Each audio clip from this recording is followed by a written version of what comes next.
Hello everyone and welcome again to another Teacher Joseph podcast.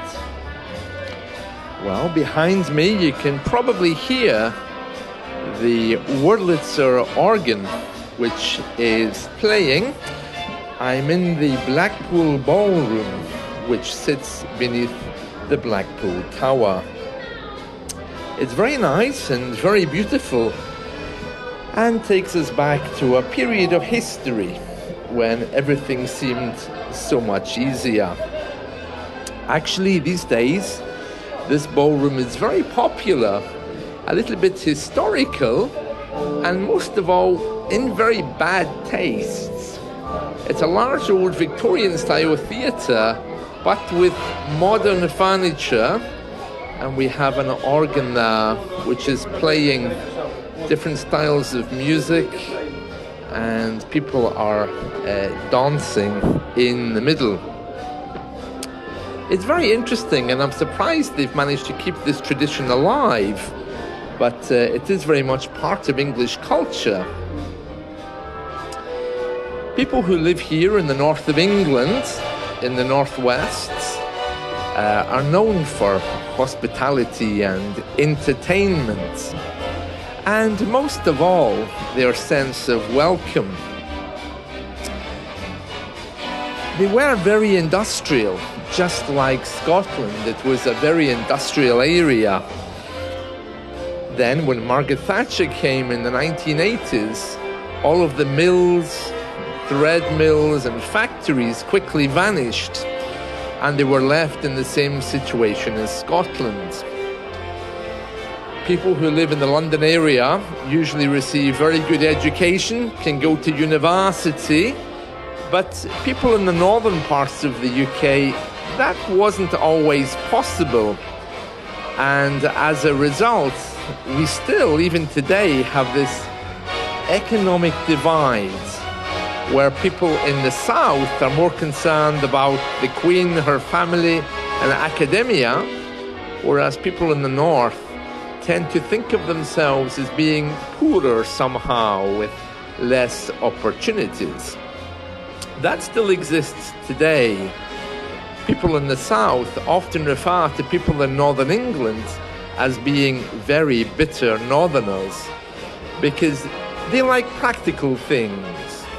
They're people who came from families of mill workers, and they're not so comfortable with all of the pomp and ceremony of the South. The pomp and ceremony of the South is equally unpopular with Scottish people who are now looking to be independent. People in Northern England, unfortunately, don't have that opportunity. So as a result, there's very much a kind of economic divide which is widening.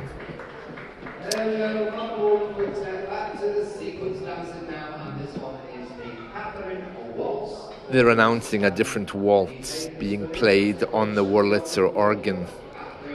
This organ is very famous. It comes up from the floor while rotating onto the main stage.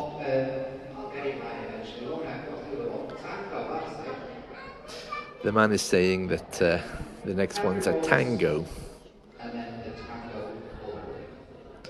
Right, getting back to what I was saying, there's definitely a north-south divide.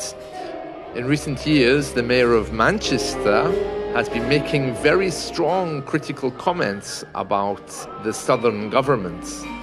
And more areas of the UK, including Wales, are demanding more autonomy.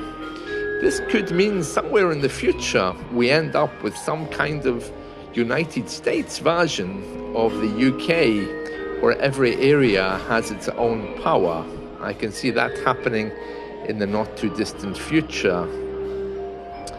Anyway, for now the North enjoys a wonderful hospitality, even though they are very impoverished, and equally they're siding more and more with Scotland.